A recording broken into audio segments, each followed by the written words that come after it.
Gente boa, boa gente. Hoje é dia de conversa sobre a inculta e bela língua portuguesa. Intertextualidade. É disso que falaremos. Já percebeu que no seu bate-papo com a turma da escola, vez por outra na fala de alguém, você percebe um trecho de fala que já havia escutado antes? Sei lá, num filme, numa música, num livro, num outro bate-papo? Isso já aconteceu? Com certeza.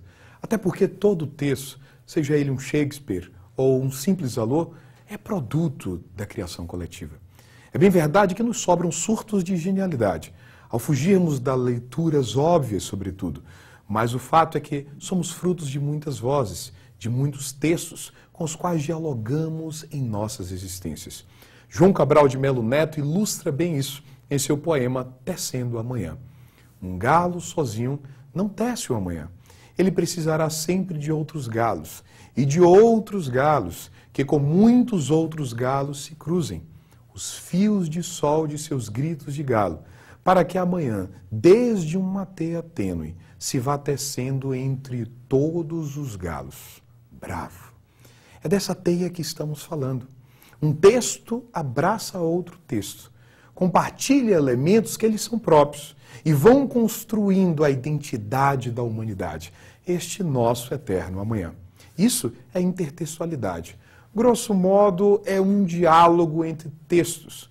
E, por favor, entenda aí texto como o que pode ser lido. A imagem, por exemplo, é um texto. Diante da fascinante obra de Leonardo da Vinci, a Mona Lisa, o enquadramento da figura humana, o sorriso enigmático, a paisagem sugerida ao fundo, o olhar na pintura, são elementos por vezes retomados em outros textos, quer por deboche, quer por crítica, quer por merchandising, quer por validação. Mas são retomados. E isso marca a intertextualidade. Certamente, você concorda comigo a respeito do fato de que a compreensão desse diálogo entre textos pressupõe um universo cultural amplo e, em certas situações, complexo, visto que implica reconhecimento de obras ou de trechos diversos. Ou seja, à medida que se amplia a quantidade de mundo do indivíduo e, portanto, de suas experiências textuais, maior é a capacidade de leitura e de produção intertextual. Falar desse assunto é lembrar Canção do Exílio. Minha terra tem palmeiras onde canta o sabiá. As aves que aqui gorjeiam, não gorjeiam como lá. Gonçalves Dias se desfaz em maestria, exaltando a pátria distante, tornando-se emblema da primeira fase do romantismo brasileiro. Anos depois, Oswald dialoga: minha terra tem palmares, onde gorjeia o mar. Os passarinhos daqui não cantam como os de lá. Crítico, não? Óbvio que Palmares aí é uma referência imediata ao quilombo dos Palmares, ou melhor, à expressão do nacionalismo crítico traçado pelos modernistas que aí se revela. Mário Quintana quase faz um protesto ecológico e anuncia: minha terra não tem palmeiras e, em vez de um mero sabiá, cantam aves invisíveis nas palmeiras que não há. E Drummond, sempre mais intimista, reflete sobre a distância da felicidade e declama: um sabiá na palmeira longe, estas aves cantam um outro canto. Notou? Cada um desses textos, ainda que com intenções e recortes diferentes, retoma a Canção do Exílio, dando-lhe diferente modo de leitura. Este é um tipo específico de intertextualidade, denominado paródia. Vou repetir, paródia. Ela surge de uma nova interpretação, de uma desconstrução do texto já existente.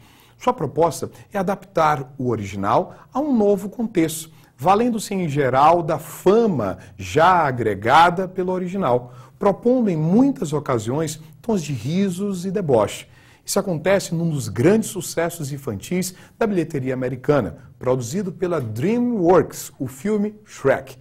A personagem principal da trama, um ogro, lida com nomes consagrados da literatura infantil, já editados e reeditados pela Disney. São princesas, mocinhos, seres encantados, anões, heróis, vilões, e lá estão eles.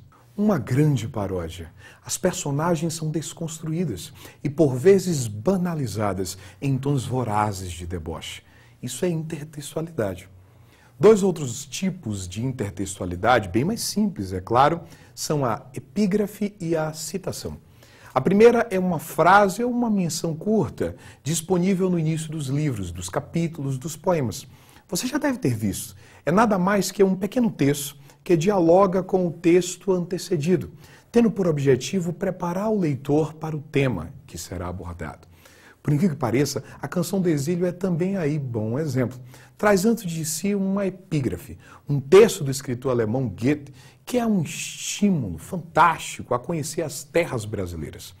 Já a citação é a transcrição de um texto alheio. Isso acontece em diversas ocasiões, por exemplo, na Bíblia.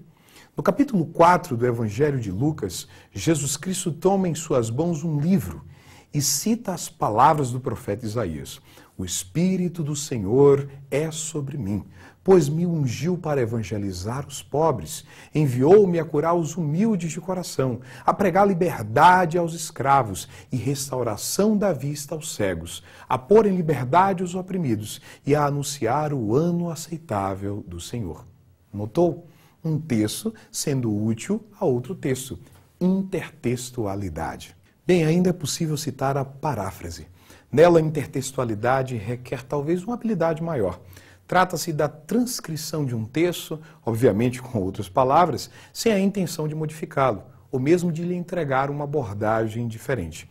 Resumir obras literárias, recontar histórias ou adaptar textos são exemplos de paráfrase. E isso cabe, por exemplo, a filmes que são adaptações de livros. Em alguns casos, a intenção de se realizar uma paráfrase não é consumada, e o texto acaba virando uma trágica paródia, em geral desagradando ao autor do texto original.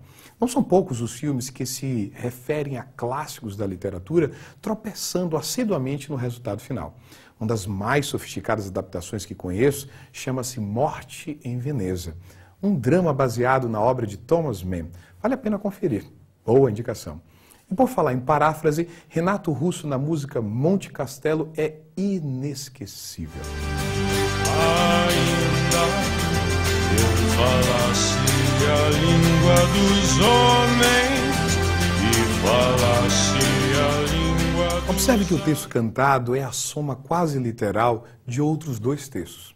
O capítulo 13 do livro bíblico de Coríntios e o inesquecível soneto de Camões. Ainda podem ser citados como casos de intertextualidade o pastiche e a tradução. O primeiro, grosso modo, é uma imitação do estilo de outros escritores, pintores, músicos, enfim, de artistas. Por ser visto a longas datas como plágio, cópia abusiva, descarada, o pastiche quase guarda-se depreciado como esta possibilidade de diálogo entre textos. Modernamente, alguns escritores já surpreendem como casos explícitos e raros, a exemplo de Fernando Sabino na escrita de Dom Casmurro do Machado de Assis. Já a tradução, esta sim é estimulada aos bandos, visto que viabiliza novos mercados de consumo, quer comercial, quer intelectual. O detalhe, e digo isso de convivência acadêmica, é que há também restrições para esse caso de intertextualidade.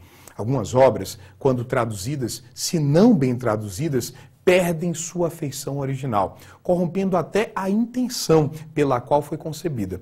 Traduzir Macunaíma, por exemplo, é fazer um parto no meio de uma final do campeonato baiano entre Bahia e Vitória, aos 42 minutos do jogo do segundo tempo. São muitas as matrizes regionais. A essência do texto passa pela natureza das palavras, pela intimidade de vocábulos que traduzem a nossa existência brasileira. E se traduzidos, dificilmente cumpririam o mesmo papel. Então é isso. A você, dedicação e sucesso. Bons intertextos. Fica com Deus e até a próxima.